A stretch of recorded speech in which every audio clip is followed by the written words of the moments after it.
Hi everyone, Josh Manchester Phoenix, and welcome to Let's Play Final Fantasy XII Part 43. Now, we're taking a break from the main storyline, where we left off last episode was in the Steel Shrine Miram, just outside it. And today we're going to actually do a side quest.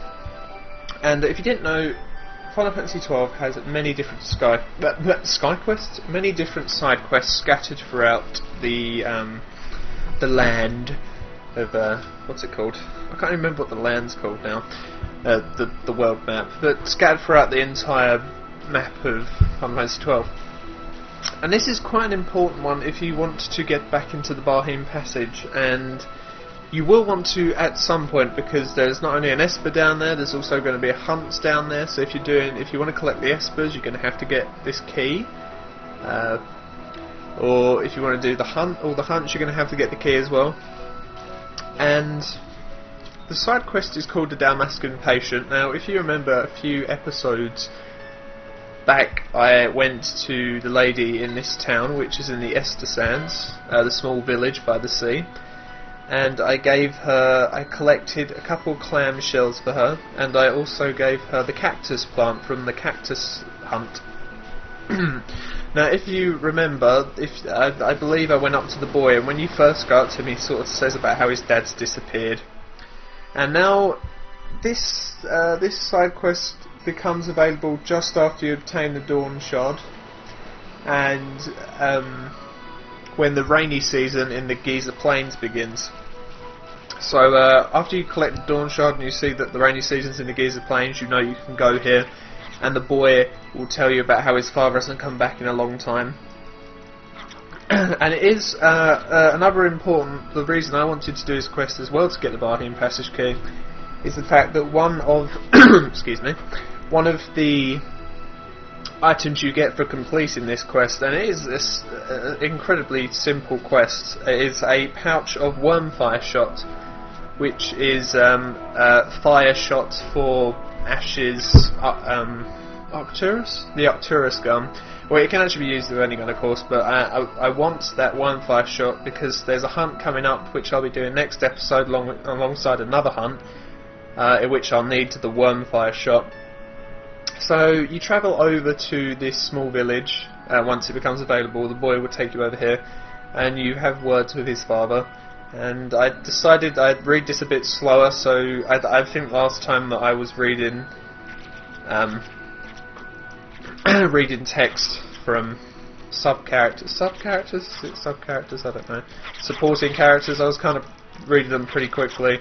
I don't know if you guys could read them in time. So I decided to go a little bit slower. I'm not trying to be patronising, it's just that I think it's quite annoying having to pause just to read what they say. And, oh no, giant ass cactus, whoa, dude, that thing looks, it's that dance, it's just, I don't know what, it's something about that dance that just, it creeps me out. I just don't know, why, just why is it dancing like that? It's just, it's not cool, it's just weird, and I'm trying to, what's the word I'm looking for? God, I lost all my words today. I'm trying to stall for time. There's a lot of talking in this side quest. Now, actually, while we're waiting for this sort of speechy bit to finish, in fact, is it finished now? No, it's not finished. Although this is a Let's Play, and obviously I'm going to do these side quests randomly throughout the Let's Play when they become available, or if I want to do them, if I forgot to do them. Same with the hunt. Do you guys prefer that, if I just do them randomly throughout the Let's Play, or do you prefer that I sort of did the main storyline and then I went back and did all the side quests and the hunts? I mean, if I did all the main story and then came back and did the hunts, a lot of them would be easier. But it doesn't mean I could give tips when you're a lower level. But it's totally up to you guys. I'm not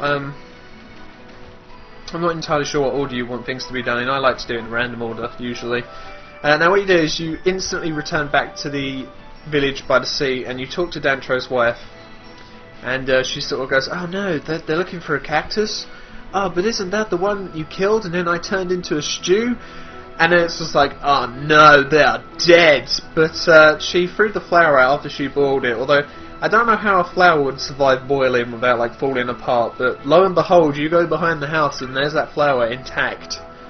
And it seems as though these cactuses, they're incredible. You can kill them and then you can plant them and they're alive again. It's incredible. I kind of spoiled it though, but yeah. Oh my god, it's alive! Now this is quite a cool part of this is quite a cool little part where the cactus actually follows you like a little pet, and it just got me thinking, why didn't they sort of have that in this game? And I know that you have sort of three members on your team at a time, but like maybe you could buy like little pets to like walk around with you when you're in like villages and cities when you're with Vaan, and I don't know, maybe it could find little hidden treasures or something. Just not really anything important to the storyline or to the game, but you know, just one of those little niceties that you can add in. And once you find this cactus, you go back to the sun. I have never actually walked off with the cactus. I don't know if it follows you into battle or if it disappears when you go out into battle. So it's best just to go back to the sun and take the boat over, and then you reunite him with his family, and it's such a sweet moment. Reuniting them. It's look, group hug. Not a group hug because they're all just dancing in front of each other. This family is a little bit weird. Don't know if they're buying it. Some of the text in this game does make me laugh. Just like where the bit when the cactus is sharp again after they disappear, and he's just like, "Whoa, what's that?" This is like, that's the worst thing you could say. And he's got a delayed sort of lunge back because he sees the cactuses. And once you complete this very simple quest, you get this. Ta-da! Show it. You get 1,000 gil and a pouch of worm fire shot, which, as I said, is if you have a gun. I have the Arcturus, which is the second best gun in the game, which you get through Bazaar Goods. I don't believe I ever showed how to get that, actually. I think I deleted the video by accident that I made how to get it, which is my bad. And I failed at trying to buy a map there because, yeah, I was poor. So it's quite a very simple quest, and you get a good shot for a gun. Same as the Aqua Shot, damage is free, attack power is free, except for instead it does elemental fire damage. So depending on the enemies you face, it could be very handy in boss battles. Now we have a few new enemies here. These are wargs, and their weakness, elemental weakness, is actually Aqua Shot, which I made the mistake of not realising, and I have actually already changed it. I did it off screen.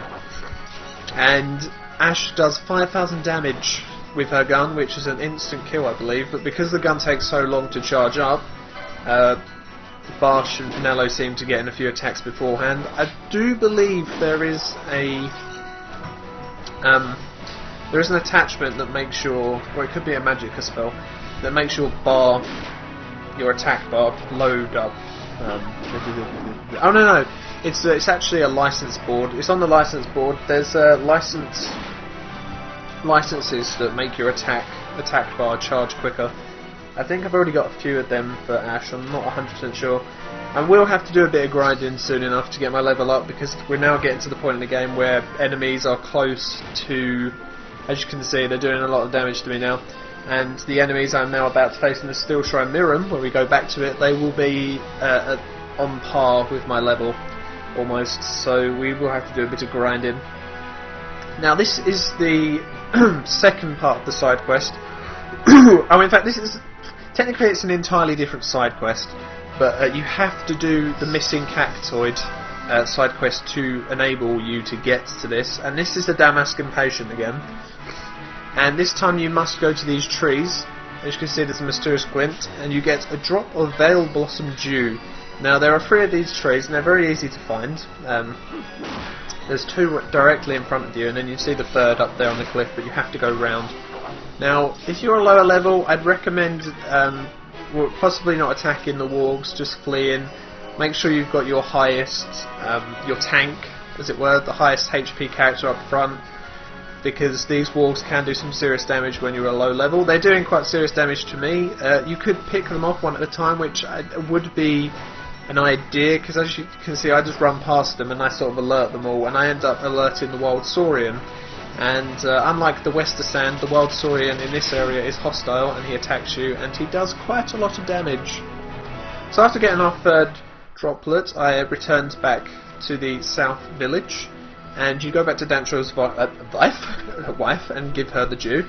Now if you remember, we attacked that giant snake hunt, and we got the great serpent skin way back, and I told you not to sell it, not to get rid of it or anything, because you want to give it to her. Now I didn't realise this, and I wish I had beforehand. The more items you give her to heal the patient, the different the outcome will be. Now once you've talked to her and you've given her the last of the ingredients, you oh god, excuse me so much for coughing. Once you have finished giving her all the ingredients, you just have to leave the village and come back, and the patient will be all healed. Now, depending on how many items you give her will depend on what race the patient will be. Now I made the mistake of not looking at my guide beforehand. I didn't actually know this. So stupid. If you give her less than 7 items, or 7 or less, you'll get a banger, which is the bangers are those long-nosed reptiles. If you give her 8 to 12, the patient will be a human, which is what I got. And if you give her 13, you will get a Moogle. Now, I really wish I'd gotten the Moogle.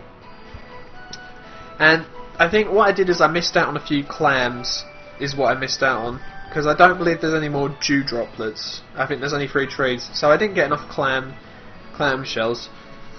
If you get a banger, you will get a balance mote and the Barheen passage key. If you get a human, you get the Barheen passage key and Magicka gloves. And Magicka gloves, basically, if you have full HP, it makes your magic stronger.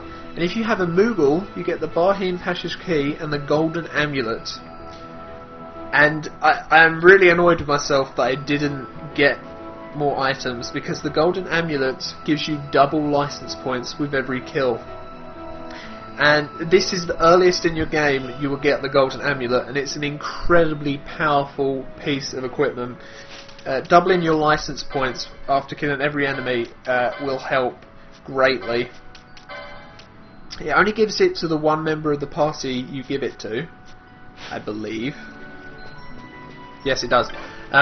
Whoever you give the golden amulet to, that member of the party will get the double license points.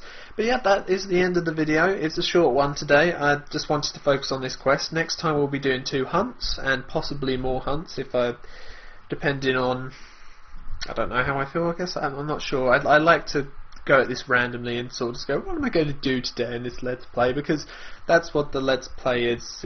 I'm completely going off on a tangent and my words are making no sense. I do hope you enjoyed today's episode, and take care everyone, see you next time.